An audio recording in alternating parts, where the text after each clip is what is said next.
Dear students, today we are going to discuss a few important short answer questions and very short answer questions.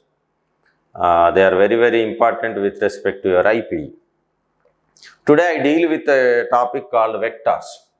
Though it is not there as a name of the chapter, but there are some 4 to 6 questions which are related to vectors. They are very important. What do you mean by a vector? In order to know vector, you should know about another quantity called scalars. So, the name of the topic must be vectors and scalars. This must be the name of the chapter. I mean, name of the topic of our present video lesson. Now, physical quantities are of two types. Physical quantities means anything that appears in the physics textbook, words that appear in the physics textbook. For example, velocity, mass, force, energy, electric current, temperature. These are all called physical quantities. Physical quantities are the quantities that can be measured, are called physical quantities. Very simple. I can measure your weight, I can measure your body temperature. So, your weight, temperature are called physical quantities. So, physical quantities are of two types. One is called vectors, the other one is called scalars. So, what is the basic difference? Scalars are simply numbers. That's it. Scalars are simply numbers. That means they have some values. That value is also called as magnitude in physics. Magnitude is nothing but the value. So, value or magnitude are present for all physical quantities. So, if you are talking about temperature, it should have some number, that is nothing but its value. Number along with the unit. For example, the room temperature, let us say 25 degrees Celsius. It's a number and it is its unit. Your mass is, let us say, 75 kg. So, it's a number associated with the unit. So, this is called magnitude. Now, what do you mean by a vector? Vectors are nothing but physical quantities which have both magnitude plus a specific direction. Specific direction, this is very important. So, the direction of the physical quantity should not change with time. It should have a particular direction, then that is called as a vector quantity. Suppose I say I travelled 20 kilometers, then you will ask in which direction you travel. If I specify that I am travelling towards north for a distance of 20 kilometers, then I say this is a vector quantity. So, this is called a displacement. So, displacement means I moved from this point to this point in exactly toward the north direction. So, my displacement is a vector quantity. If I simply say I roamed for a distance of 20 kilometers, I am not specifying. I started from my home, I went to that side and that side, I went to meet somebody, I moved all around my village, then that is not having a particular direction, then that is a scalar. Is this clear? Right. So, in addition to having direction, a vector must also follow some rules. The first one is it should follow laws of vector addition. In addition to having magnitude and direction, it should follow some laws of vector addition. In laws of vector addition, we have triangle law, we have parallelogram law, and so on. Parallelogram law, and so on. It should also follow. For example, you take the example of electric current. I say in this direction 10 amperes of current is passing through this wire. Is it a vector? No, it is not a vector because it does not follow laws of vector addition. Right. A vector can be resolved into components that we will discuss later. A vector can be resolved into two normal components that we discussed in the previous video also. in a simple pendulum problem. This is a vector. A vector can be resolved along x and y axis. So this component is called horizontal component and this component is called vertical component of vector A. This is vector. Vectors are indicated by an arrow. So direction in our daily life we indicate it by an arrow. So you have to read this as vector A. Instead of putting arrow, I can put simply bar. This is also vector. Instead of using capital letter, I can use small letter simply by putting a bar. I can also put a cap. So these are all the notations of vector. Vectors can be added. So if you want to add vectors, you have to add magnitude as well as direction. So you have to consider both.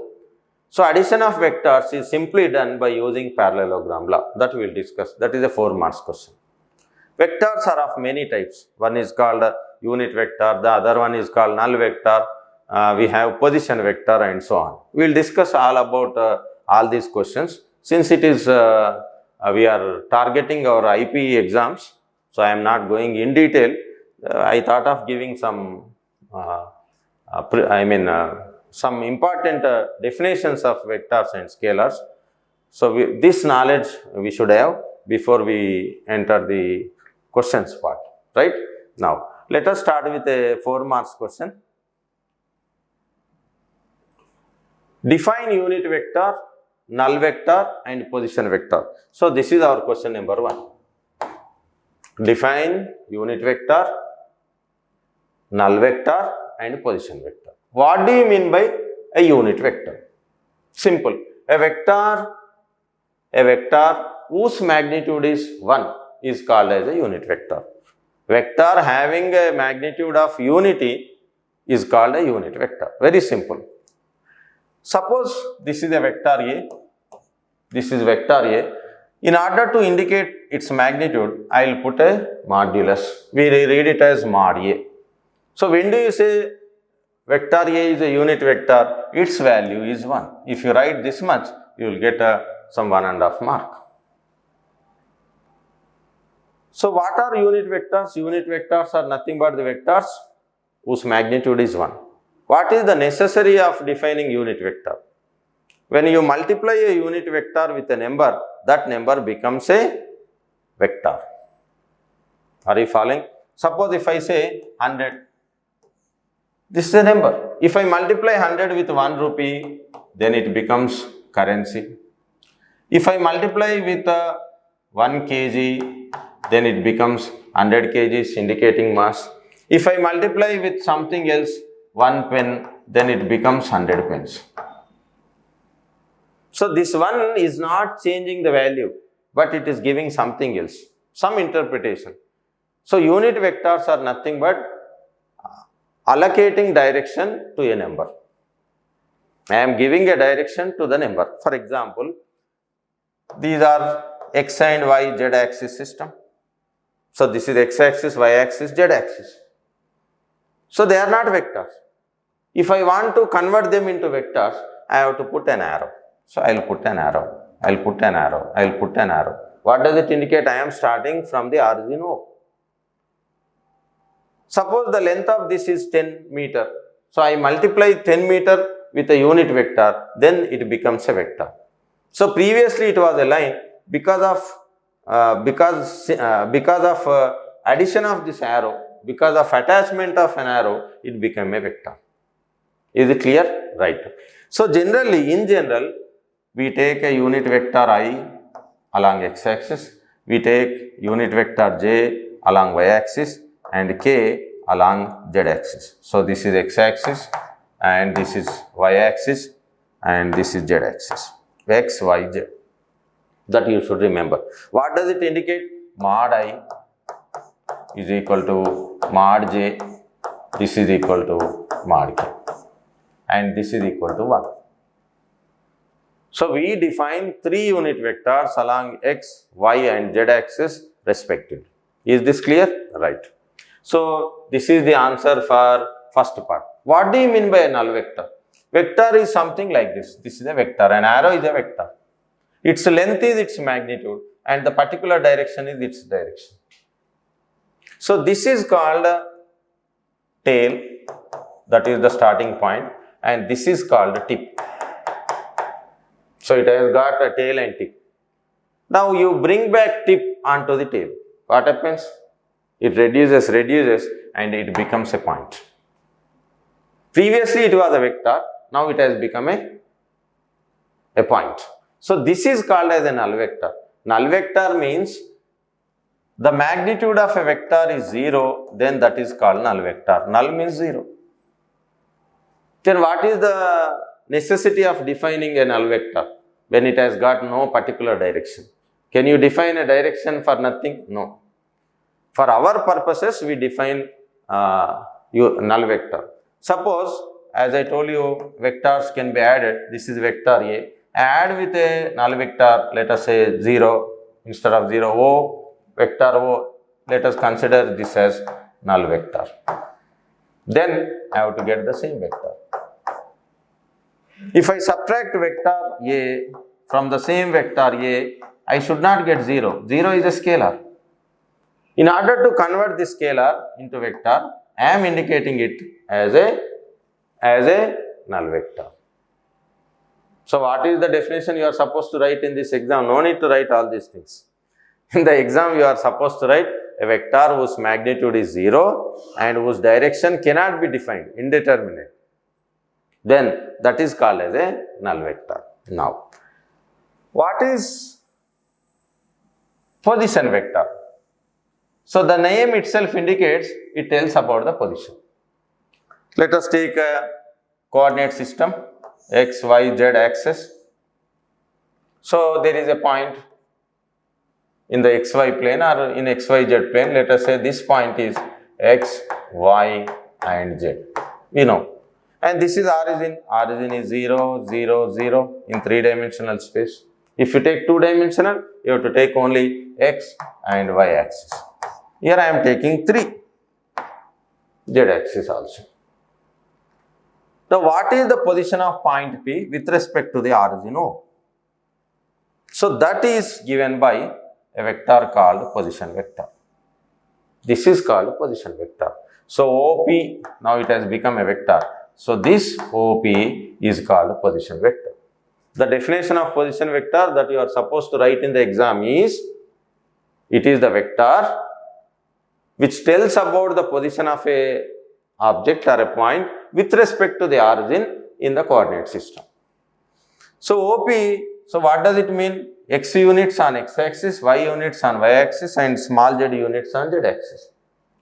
So how to convert this coordinate system into vector system? You have to multiply an arrow without altering its magnitude. That is I, j, k, as I told you just now. So this vector OP becomes x times of I plus y times of j plus z times of k. You can put caps also. So this is called the position vector. How to get the magnitude? Magnitude is nothing but the length of the vector, value of the vector. In coordinate system, how to find the distance between 2 points? x2 minus x1 whole square plus y2 minus y1 whole square plus z2 minus z1 whole square, whole under square root. Do you know? In 10th class it is there. So this is x1, y1, these are the 2 points, and the another point is x2, y2. Find the distance between these two. The answer is just take the difference and square it, plus y2 minus y1 and square it. Take the square root. So this is the value of the distance. The distance is nothing but the length. So length of this. So we have z also. So you have to write z2 minus z1 whole square whole under root. So this is the magnitude. So here we have the first coordinate is 0, 0, 0. So this becomes simply x square plus y square plus z square. Suppose in the exam he gives a vector like this, A is equal to 2i minus j plus k with caps. He will ask you to find out the magnitude. We will do a problem also. Just Square the indices. So index of I is 2, just 2 square.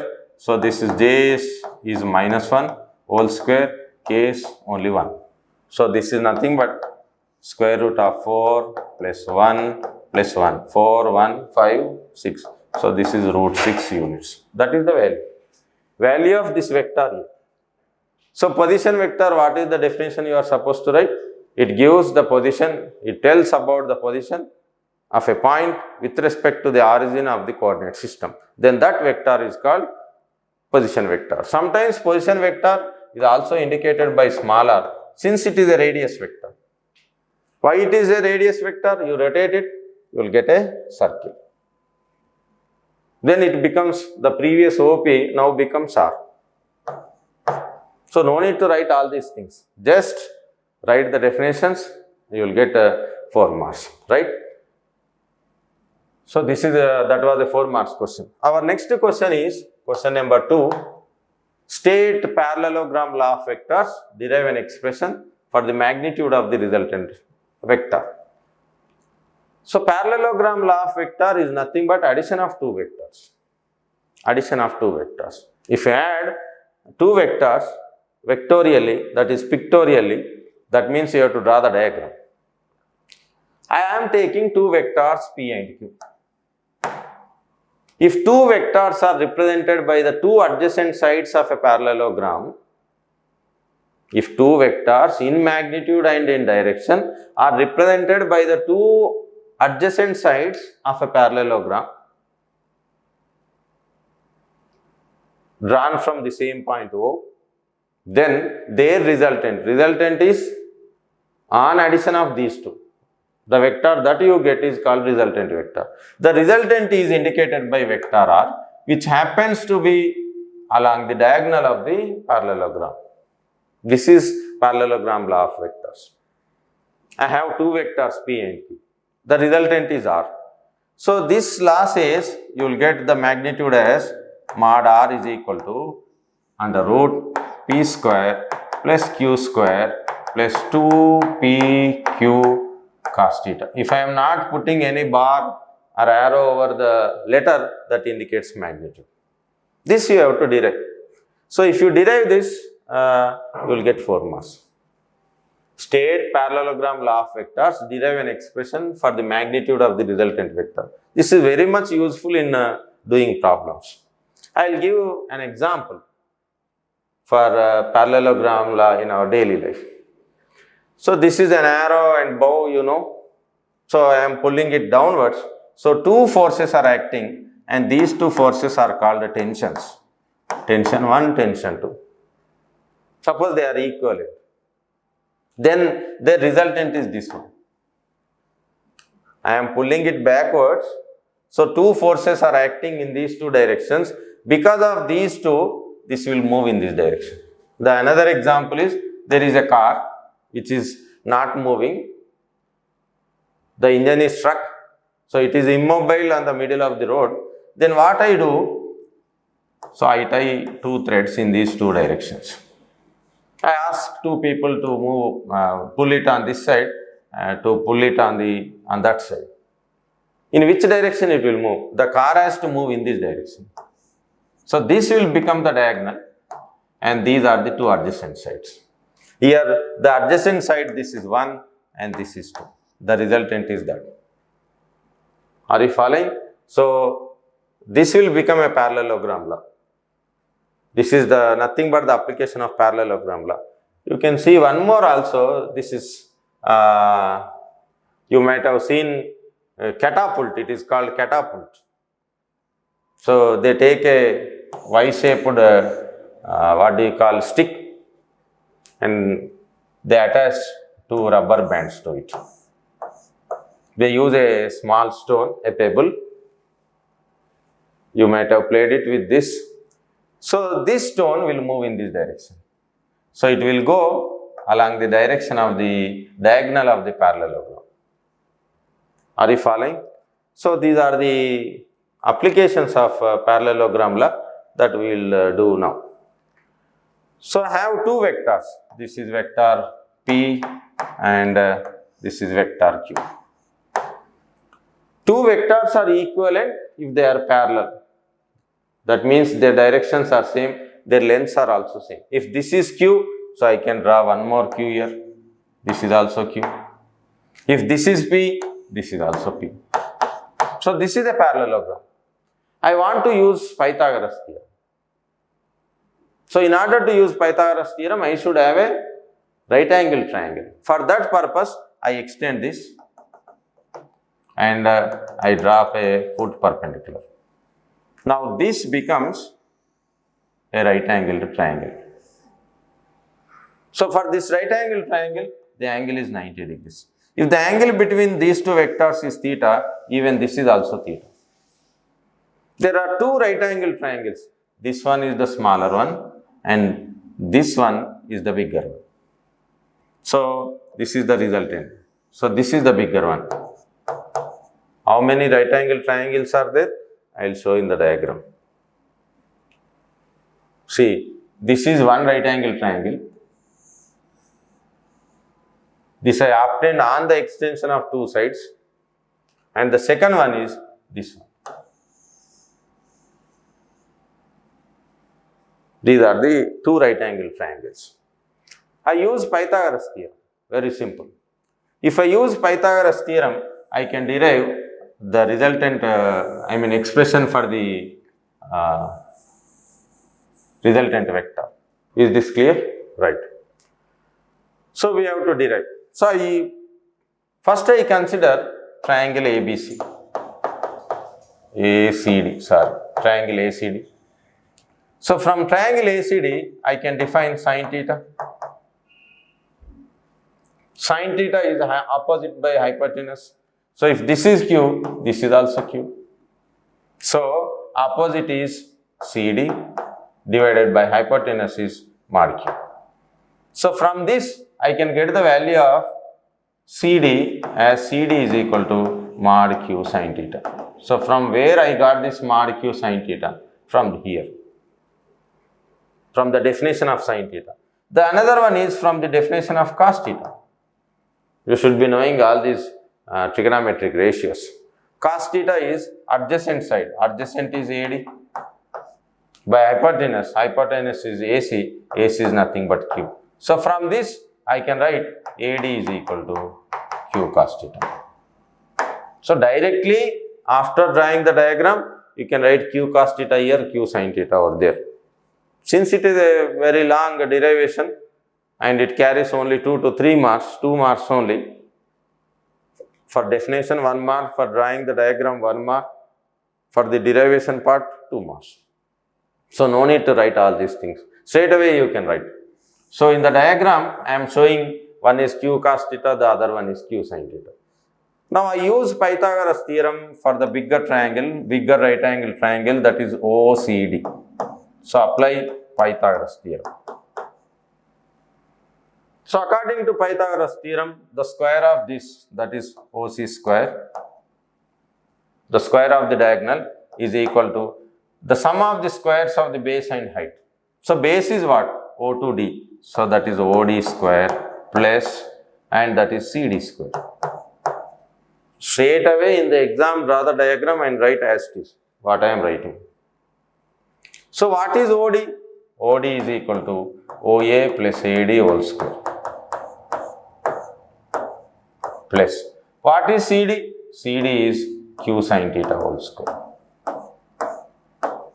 Even OA is P and AD is Q cos theta. So I can write, so this is equal to OA is P plus and Q cos theta whole square plus Q square sin square theta. Just expand this, you will get P square plus Q square cos square theta plus 2PQ cos theta plus Q square sin square theta. In 3 steps, I am going to get the expression. So this OC, let us say R. So this is R square. That means modulus, square of the modulus is equal to P square. So Q square can be taken common. So this is q square, one sin square is there and another one is cos square is there. Sin square theta plus cos square theta plus 2pq cos theta. That's it. In trigonometry, you might have studied sin square theta plus cos square theta is 1. So this part becomes 1. So you will get the resultant as r square is equal to p square plus q square plus 2pq cos theta. That's it. You will get 4 marks. So writing statement is very, very important. There is a lengthy statement in textbooks and guidance you will find. What is the statement? If two vectors in magnitude and direction are represented by the two adjacent sides of a parallelogram, then their resultant is represented by the diagonal passing through the same point in magnitude and direction. No need to write even that also. If two vectors are acting along the sides of a parallelogram,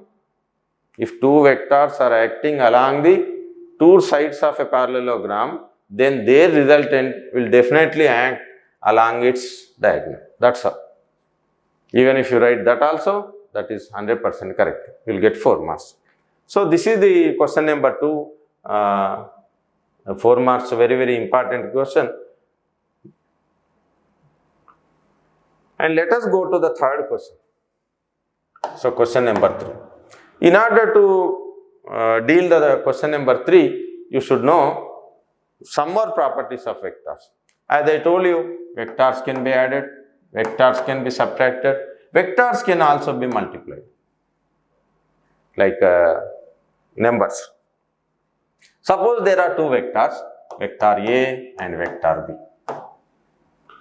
The product of two vectors can be two things. One is, it can be a vector or it can be a scalar. If the result is vector, then that is called as a vector product. Depending upon the result, I am naming the type of product. If the result is scalar, then that is called a scalar product. But the symbol into, I cannot use same into symbol for this. So for that purpose, what they did, they have chosen dot. So that is the reason why this is also called as dot product. Scalar product, another name is dot product. Vector product, another name is cross product, since I am using cross. These are the two types of products that you find in vectors. So vector product is a 4 marks question that we will discuss in few minutes, in few seconds. And dot product.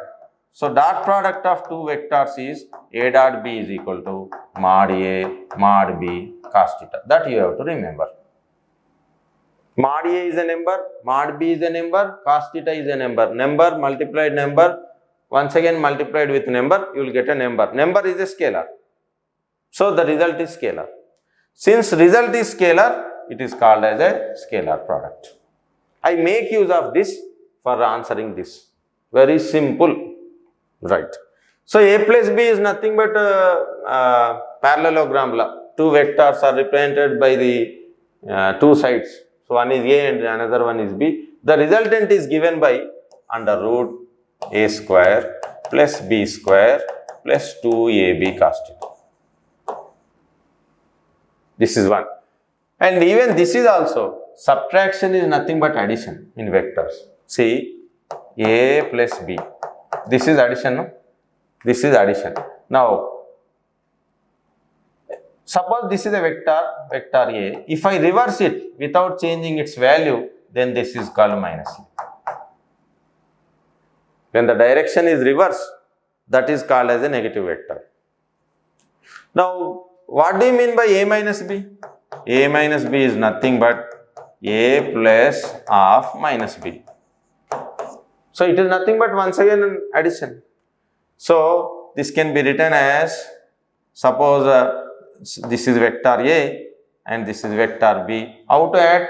So, vector A minus B, add like this. This is minus B. The resultant is this. If this is minus B, this is also minus B. If this is A and this is also A, once again we will get a parallelogram. The diagonal is resultant. So there are two ways to solve this problem. The first way I am teaching right now, the first way is this one. So it can be written as by using parallelogram law. I can write this as a square plus b square, only here negative sign, minus 2ab cos theta. Just you square it. You have to remove square roots on both the sides. Then you will get a square plus b square plus 2ab cos theta. This is equal to a square plus b square minus 2ab cos theta. This is the first method. Whichever you like, you can write. So on both sides you have same quantities. They can be eliminated. So when I bring minus on this side, it becomes plus. So it will be 4ab cos theta. This is equal to how much? 0. So 4ab can be taken onto the other side. It comes out to be cos theta is equal to 0. So for what angle, for what value of theta, the result is 0. For if theta is equal to 90 degrees, then cos 90 is 0. So our answer is the angle between these two vectors, that is vector A and vector B, that is theta, is 90 degrees. This is first way of doing. The second way is also there, that we will do. Is it clear? I am using parallelogram law. Here plus, you have plus 2ab. Here minus, you have minus 2ab. This is by using vector addition, straight away vector addition and parallelogram law. You can do the same problem. So the problem is, if a plus b is equal to a minus b, that is values, prove that the angle between a and b, vectors a and b is 90 degrees. That is proved. You can also do in another way. What is the another way? This is by using the result of dot product. Is it clear? Are you following? Right. Just square it on both sides. I am squaring it on both sides. So simply this becomes a square plus b square plus 2a dot b. Here a square plus b square minus 2a dot b. So a square, b square, b square, they get cancelled. So what is remaining? Bring that minus 2ab on this side, it becomes 4a dot b. This is equal to 0. It becomes a dot b is equal to 0. What is the definition of a dot b? A dot b is ab cos theta. Just now I wrote. So AB goes on that side and even that also becomes 0. So cos theta is equal to 0. Therefore, theta is equal to 90 degrees. If you write 1, 2, 3 steps, you will get formulas. Just square it on both sides. Expand it by using a plus b whole square and a minus b whole square. You know a plus b in numbers, x plus y whole square is, we write only x square. We write only x square plus y square. X plus y whole square is x square plus y square plus 2xy. Since they are vectors, here you have to take the dot product. Right. That is that question. Now let us go to another question. Define vector product. Just now I was telling you two types of vector products. Dot product or scalar product, number 1. Number 2 is vector product or cross product, right? How to define? For exam purpose, you have to write some 3 to 4 points to score 4 marks. Let us take the first thing, that is definition. So A cross B you have to write. For dot product or for scalar product, you will put a dot, right? A cross B, the definition is according to the vector product, you should get a vector as your resultant. Now, what is the value of C? Right. So, A cross B is equal to mod A, mod B. In the previous one, we got cos theta in the dot product. Here, we will get sin theta. This is a number, and this is a number. Is it a vector? No. Number multiplied with the other two numbers will give you only number. In order to make this a vector, as I told you, the technique is conversion of scalar or a number into vector is by attaching a unit vector. That unit vector is n. Unit vector is not going to change the value. It is only attaching a direction. Now, what is the direction of n, or what is the direction of C?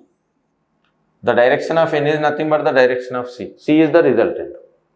You take a plane. In that plane, you take two vectors. This is vector A and this is vector B. They are in the same plane. Then the direction of the resultant will be perpendicular to the plane and passing through this center, or the point where all the three will meet. So if this is AB, then this will be C. If you go from A to B, then this will be the direction of C. Instead of going from A to B, if you go from B to A, then the direction will be downwards, the direction of C. So it will become minus. So along this C, I am attaching a unit vector called n. So along this direction, I have a unit vector n. So what is the direction of n? The direction of n is perpendicular to the plane consisting of both A and B.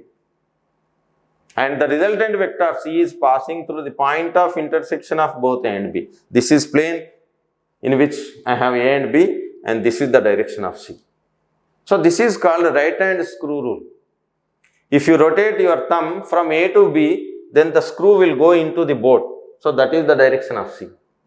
If I go from B to A, then I will unscrew, then the screw will come outside. Right. So this is the definition. If you write definition, you will get 1 mark. Now, so what is the question? The question reads as,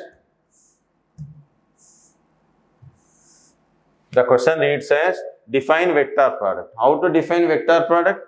The vector product of two vectors is defined as the product of magnitudes of two vectors and sine of the angle between them multiplied with a unit vector n. Right. What is the value of C? That is mod C. While you consider mod C, you have to write only this much, mod A, mod B, sin theta, because the unit vector's magnitude is 1. Right. So this is the definition which carries 1 mark. If you want, you can indicate it by drawing a diagram. This is A, this is B, then this is C. The angle between these two is theta. Right. Now what are the properties? Now let us see some properties. Property number 1. A cross B is not equal to B cross A.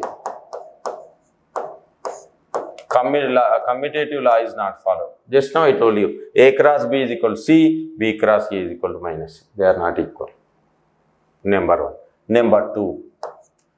When will the magnitude of C will be having maximum value? Right. Let us see. If theta is equal to 90 degrees.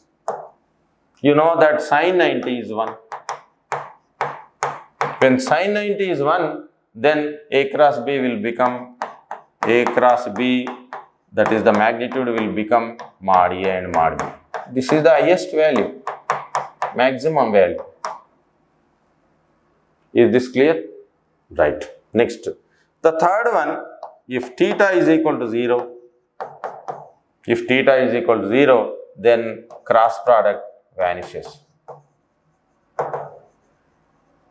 That means it will have minimum value. Now, if a vector is multiplied with the same vector, that is vector product is taken of this same vector, for example, I will write like this. So, vector A, I am multiplying with the same vector A. Then what happens? See, this will become mod A, mod A. The angle between the same vector with the same vector is 0. It will become 0. So you can write identities like this. I cross I, unit vector. This is along x-axis. J cross J. This is equal to K cross K, which is equal to 0. You can take I cross J. What is the angle? I is along x-axis, J is along y-axis. The angle between them is 90 degrees. So you can write it as mod I, mod J, sin 90. Sin 90 is 1. Sin 90 is 1. And you have to take the unit vector also. So unit vector must be perpendicular to I and J. Which is the vector perpendicular to both I and J? Which is the axis perpendicular to both x and y? That is Z. So I is unit vector, J is a unit vector. So it is nothing but 1 into 1 into 1, and the unit vector is K. So you can write 3 more identities. Suppose this is I, this is J, having caps or bars. So if you go I to J, then the result is K. If you go J to K, the resultant is I. If you go from K to I, the resultant is J. If you go in the reverse manner, you have to take minus K. For example, if you go like this, J cross I is minus K. Here this will become minus K. If you go from K to J, then that will be minus I in this way. So how many properties I wrote? Around 5 properties. How many you are supposed to write? 3, enough. 1 definition and 3 properties. So if I indicate these 2 vectors are the 2 adjacent sides, so this is vector A and this is vector B, I can construct a parallelogram. The magnitude of A cross B is nothing but, area of the parallelogram. So this area I get. That's it. Now, another part of the question is also give 2 examples. Examples for vector product. So in rotational dynamics, we come across vector product. There you will find some formulae, right? Let us see some examples. We are going to deal this question. In rotatory motion, we have a relationship V is equal to omega cross R. This is one example. The relationship between linear velocity and angular velocity is given by V is equal to omega cross R. In rotatory motion, we have another relationship, torque. It is also called tau. Tau is equal to R cross F. In rotatory motion, you have one more thing, L is equal to, angular momentum is equal to R cross P. So these are all the examples. The relationship between linear velocity and angular velocity, the relationship between torque and force, the relationship between angular momentum and linear momentum. So these are the examples. If you write this much, you will get 4 marks, right? Let us move on to another question. Now this is a 2 marks question. That means it's a very short answer question related to vectors. The vertical component of a vector is equal to its horizontal component. What is the angle made by the vector with x-axis? Now once again I will go to resolution of a vector. X and y axis. This is vector A. Its component on x-axis is ax. On y-axis is ay. It is repeated many times. Ax is equal to a cos theta. Ay is equal to a sin theta. Here the angle is with the x-axis, with the horizontal. This is called horizontal component and this is called vertical component. Since horizontal means ground, horizontal to the ground. So vertical means perpendicular, normal, right? Now what does the question say? The vertical component of vector, that means this, is equal to its horizontal component. So simple, the answer is ay is equal to ax. So ay is a sin theta and ax is a cos theta. A gets cancelled. So bring cos theta on this side. So this is tan theta is equal to 1. That means it implies theta is equal to 45 degrees. Very simple. 2 marks. If you write directly theta is equal to 45 degrees, you will get 1 mark. Is it clear? Right. But it's better to do like this. You have to score 2 out of 2. Is this clear? Now, by using horizontal and vector components, you can reconstruct a vector. What is the property of a vector? If I am given with a vector, it can be splitted up into 2 components. I can make into 2 pieces. One along x-axis, the other one along y-axis. If I am supplied with 2 pieces, I can club them to form this pen. Here the pen is vector. So how to club to get the vector A? So you take this, Ax is on x-axis, Ay is on z-axis, sorry y-axis. So this becomes Axi. You should remember there is a vector, unit vector I on x-axis, y. On y you have g.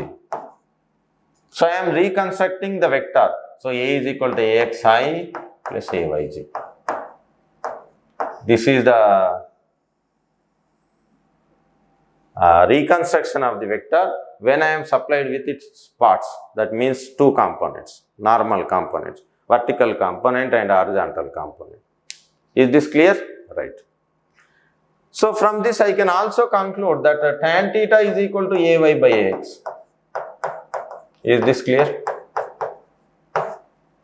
Tan theta is equal to Ay by X. How did I get that? By using these 2. Or you can construct same Ay on this side. This is Ay and this is Ax.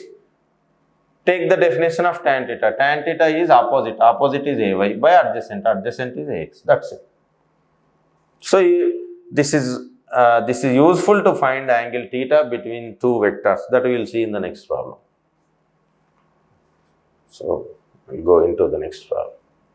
See, A is equal to I plus j. It is a vector. What is the angle between vector and x-axis? Same thing, same case. So A is equal to I plus j. Compare it with A is equal to Axi plus Ayj. Is this clear? Now, what is the I component? There is nothing. That means 1. That is Ax value is 1 and Ay value is also 1. Just now I wrote a formula. Tan theta is equal to Ay by Ax. So Ay and Ax both are same. That is 1 and 1. So this will become 1. That means theta is equal to 45 degrees. Very simple. Is this clear? Right. So one more question we missed in between. 2 forces of magnitude 3 units and 5 units act at 60 degrees with each other. What is the magnitude of the resultant? So vector A magnitude is 3, vector B magnitude is 5. The angle between them is 60 degrees. Asking us to find the magnitude of R. That is the resultant vector. By making use of parallelogram law. So what is the formula for R? So R is equal to under root of A square plus B square plus 2AB cos theta. These are all magnitudes. If I am not putting any bar or arrow or cap over them. So what is the value of A? A is 3 square is 9, B square is 25. So this is 2 into 3 into 5. What is cos 60? Cos 60 is 1 by 2. You should know all these values. Substitute. So 2 gets cancelled. So you will get 9 plus 25 plus this is 15. Am I correct? So this is 40 and 49. Square root of 49 is 7. You have to write it. You have to write units. We don't know what type of vectors they are. If they are forces, it would have been newtons. So we don't know So given as forces, no? Two forces. So you can write it as newtons. Is this clear? Right. So better to write units. Even if you write 7 also, they will give marks.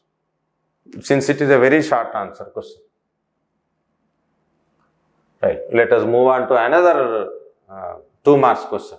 When two right angled vectors of magnitude 7 units and 24 units combine, what is the magnitude of their resultant? See, two right angled means theta is equal to 90 degrees. So magnitude of A is 7. Magnitude of B is 24. Substitute in this formula. A square plus B square plus 2AB is how much? 2 into 7 into 24. So right angle means cos 90. Cos 90 is 0. So this term becomes 0. So this is, you have to square and add them. I think you will get now. So another 4 marks question, this is related to 2-dimensional motion. So there is a topic called projectile in the textbook. I am not going into detail. Projectile motion is a 2-dimensional motion. What do you mean by 2-dimensional? 2 directions. Suppose you are moving along a line, along a straight line. This is called 1-dimensional. Dimensional means 1 axis. You are moving on the ground, then your position can be specified by 2 coordinate axes, 2 coordinates. So one is x1, y1 and the other one is x2, y2. So I am playing on the ground. I am playing cricket, moving from one point to another point. So how many axes are required? 2, x-axis and y-axis. This is called 2-dimensional. A mosquito is moving in the room, in this classroom. So I have to take 3, x, y and z. That is called a 3-dimensional motion. The best example for 2-dimensional motion is projectile and another one is circular motion. If you are going along a circle means you are going on a path. On a circular path means you are moving on a 2-dimensional plane, a surface, right? So what do you mean by a projectile?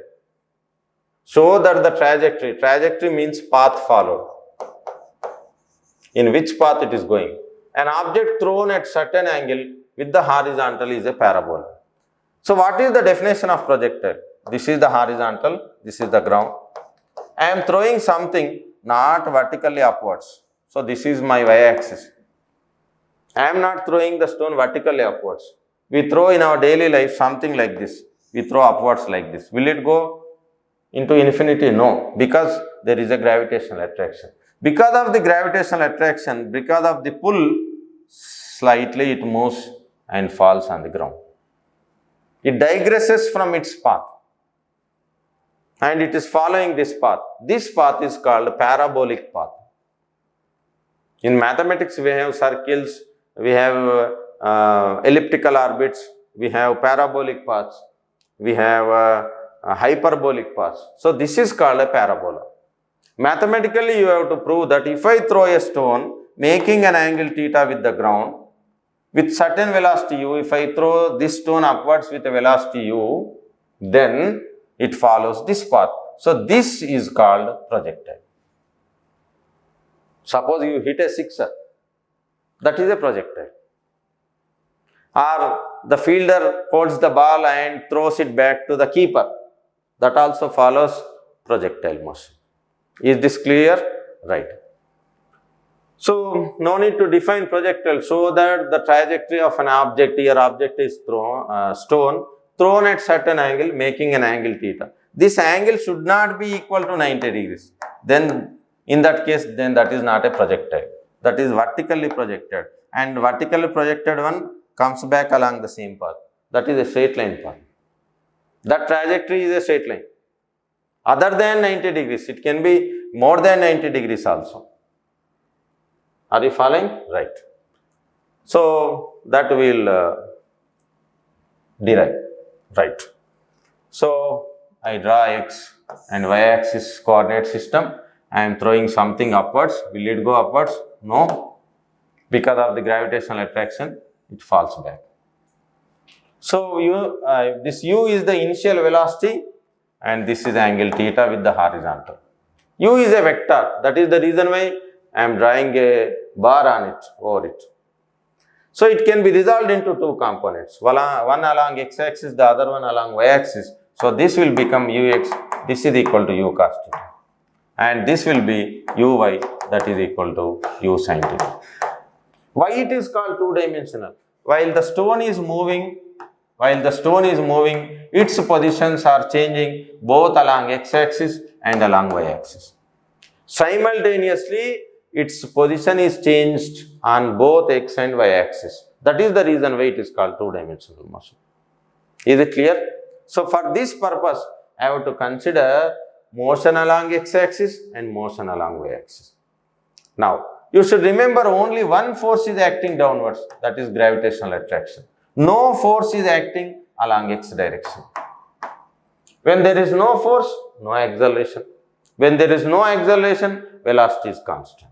That means ux is constant. Ux is constant. No force. No force, no acceleration, no change in the velocity.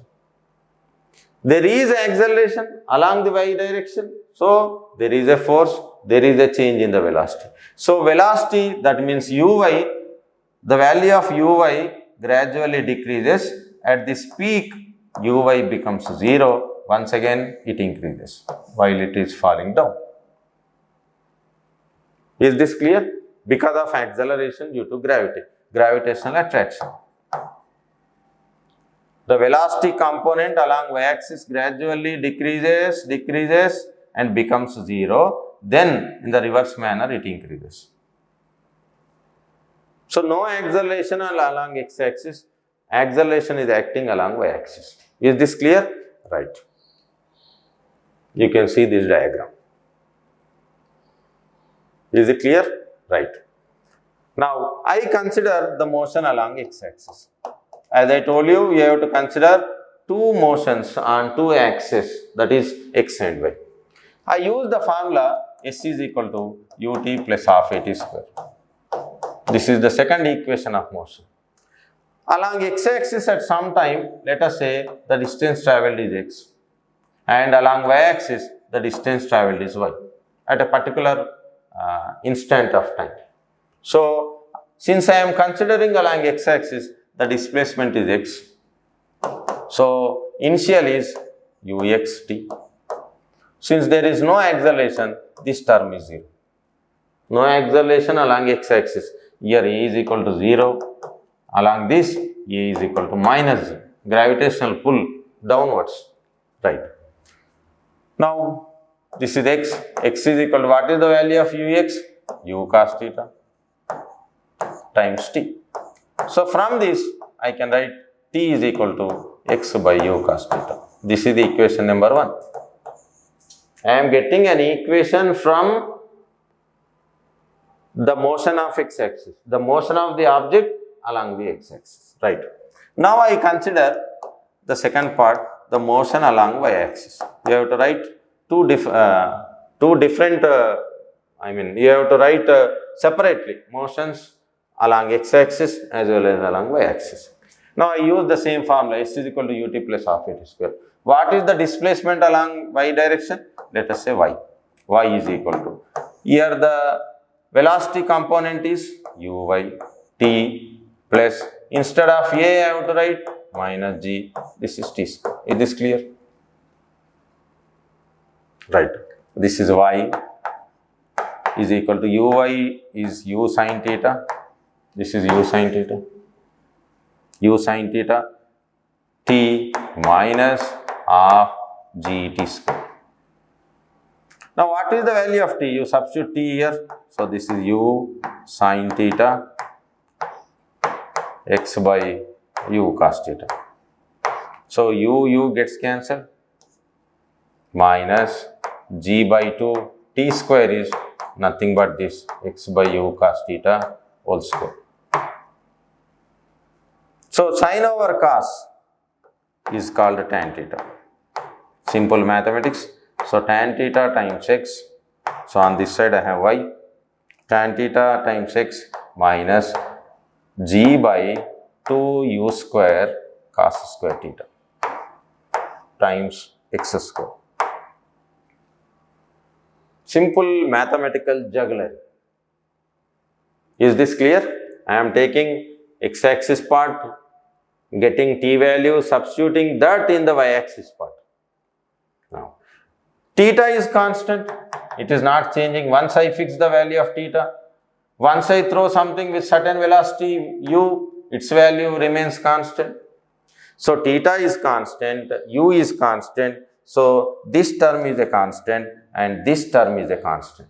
Let us indicate this as a constant a, and this as a constant b. Then I arrive at an equation y is equal to ax minus bx square.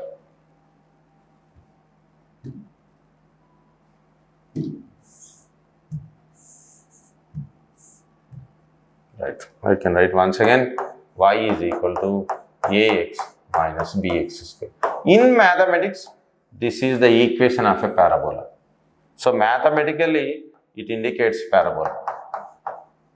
Therefore, the path followed by an object thrown upwards making an angle theta with the horizontal is parabolic path.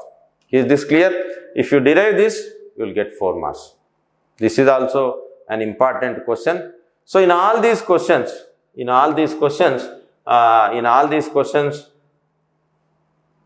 will find vectors. It may be product of vectors, it may be resolution of a vector into its components, like that. So I have chosen questions such that they are related to one topic. In the next class, we will discuss few more 4 marks questions. At the end of, after the completion of 4 marks questions, we will go into 2 marks questions. Why I have discussed 2 marks questions here? Because they are related to vectors. Okay, I hope you will find useful for your IP exams. Thank you. We will meet in the next class.